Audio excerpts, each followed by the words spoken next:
اور ایک بہت ہی اہم میٹنگ ہوئی ہے، اور اس میٹنگ میں علماء کرام کو اس بات کی بھی یقین دہانی کروائی گئی کہ اس خطے میں یہ ویڈیو عراقی پرفیوم ابو الفضل کے تعاون سے پیش کی جا رہی ہے، جو کہ پاکستان میں لانچ ہو چکا ہے۔ بہترین خوشبو ہے، اور اسے ابو الفضل اس لیے کہا جاتا ہے کیونکہ حرم حضرت عباس میں یہی خوشبو استعمال کی جاتی ہے۔ آرڈر کرنے کے لیے واٹس ایپ نمبر پر رابطہ کیجیے۔ بسم اللہ الرحمن الرحیم، السلام علیکم مومنین اکرام، امید ہے آپ سب خیر و عافیت سے ہوں گے۔ جیسا کہ آپ جانتے ہیں کہ اس وقت ساری دنیا کے جو حالات ہیں، خصوصاً مشرق وسطیٰ کے حالات اور پاکستان کے بالخصوص حالات، یہ حالات کشیدہ ہیں، یعنی خطے میں بھی جنگ ہے اور پاکستان میں بھی افواج پاکستان فتنہ الخارج کے خلاف غضب للحق کے نام سے ایک آپریشن کا آغاز کیے ہوئے ہیں۔ ان کا مقصد بھی اس انتہا پسندی اور جو ملک میں دہشت گردی کے واقعات ہوتے ہیں ان کو روکنا، ان کا خاتمہ ہے ہماری ریاست کا۔ اس کا مطلب یہ ہوا کہ حالات کشیدہ ہیں اوورال خطے میں بھی، ملک میں بھی۔ اس ساری صورتحال کے پیش نظر آج پاکستان میں ایک اہم پیش رفت ہوئی ہے اور ایک بہت ہی اہم میٹنگ ہوئی ہے پاکستان کے فیلڈ مارشل جناب عاصم منیر صاحب کی اور شیعہ مسلک کے علماء کی ایک انتہائی اہم میٹنگ ہوئی ہے، اور قومی سلامتی، فرقہ واریت کا خاتمہ، انتہا پسندی کے واقعات کو ختم کرنا اور عوام کا اور ریاست کا ایک پیج پر آنا، یہ اس میٹنگ کا ایجنڈا تھا۔ کیا باتیں اس میٹنگ میں ہوئی، اسی حوالے سے ہم بات کریں گے۔ کچھ اہم نکات ہیں، ان کو پہلے دیکھ لیتے ہیں۔ سب سے پہلا نقطہ یہ کہ مذہبی جذبات کو ملک میں تشدد بھڑکانے کے لیے استعمال نہیں کیا جائے گا۔ دوسرا نقطہ یہ کہ غلط معلومات اور فرقہ وارانہ بیانیے کی روک تھام کے لیے علماء اکرام اپنا کردار ادا کریں گے، یہ بھی ایک انتہائی اہم نقطہ ہے۔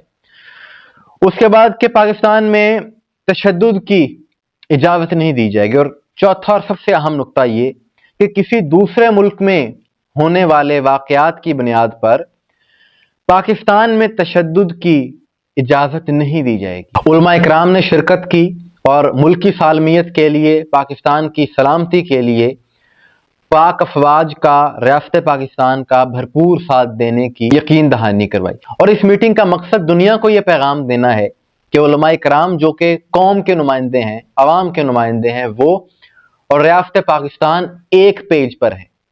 یہ میسج جانا اور ایسا ہونا بے حد ضروری اس لیے ہے کہ اس وقت پاکستان میں ایک طرف افواج پاکستان فتنہ الخارج کے خلاف آپریشن کر رہی ہیں، دوسری جانب غیر ملکی قوتیں پاکستان کو غیر مستحکم کرنے کے لیے کارروائیاں کر رہی ہیں۔ فتنہ الہند کے لوگ یہاں پر فتنہ اور فساد برپا کرنا چاہتے ہیں۔ تو ایسے میں علماء کرام کا، خصوصاً لوگوں کا اور ریاست کا ایک پیج پر ہونا بہت ضروری ہے۔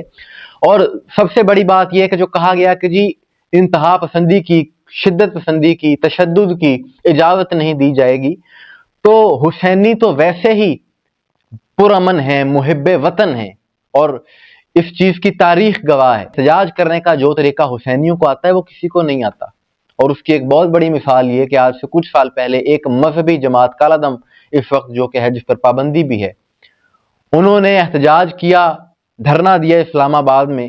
مذہب کے نام پر وہ سب کچھ کر رہے تھے، لیکن وہ منظر بھی ساری دنیا نے دیکھا کہ جب مظاہرین کے سامنے ایک کیلے بیچنے والا ریڑھی پر آ رہا تھا تو ان مظاہرین نے اس کی ریڑھی سے سارا سامان، وہ کیلے، وہ فروٹ، سارا کچھ لوٹ لیا۔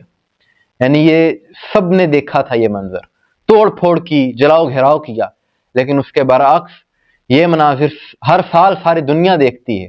اور اس سال تو پنجاب کی وزیر اعلیٰ محترمہ مریم نواز صاحبہ نے بھی اس بات کا اقرار کیا کہ جو شیعہ مسلک کے لوگ ہیں کروڑوں کی تعداد میں محرم کے جلوسوں میں نکلتے ہیں، لیکن انتہائی پرامن طریقے سے ایک پتا بھی نہیں ٹوٹتا۔ تو حسینی تو پرامن ہے، محب وطن ہے، اور اس وقت جو موجودہ صورتحال ہے، جو ایران اور اسرائیل کشیدگی چل رہی ہے، تو اس کی وجہ سے کچھ ایسے عناصر ہیں کہ جو اس ساری صورتحال کو مسلکی اور فرقہ وارانہ رنگ دے رہے ہیں، جس کا ذکر اس میٹنگ کے نکات میں بھی کیا گیا کہ فرقہ وارانہ بیانیے کے روک تھام کے لیے کردار ادا کرنا ہوگا۔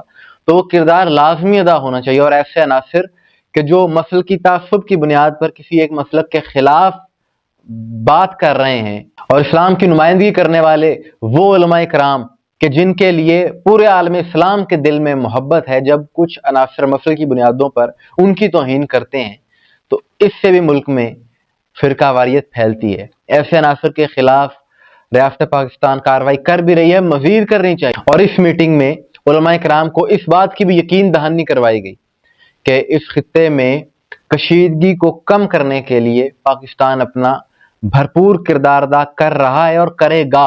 اوورآل اس میٹنگ کا ایجنڈا ملک میں امن و امان کا قیام تھا اور ملک سے وائلنس کا خاتمہ تھا، یعنی تشدد کا خاتمہ تھا۔ اور اس حوالے سے تو ویسے ہی تمام محب وطن پاکستانیوں کا، شیعہ سنیوں کا یہی مطالبہ ہے کہ ملک سے انتہا پسندی، تکفیریت ختم ہونی چاہیے تاکہ یہ نفرتیں ختم ہو سکیں۔ مومنین اکرام، آپ کے اس حوالے سے کیا رائے ہے؟ کمنٹس میں ضرور بتائیے گا۔ مجھے دعا میں یاد رکھیے گا۔ السلام علیکم ورحمۃ اللہ۔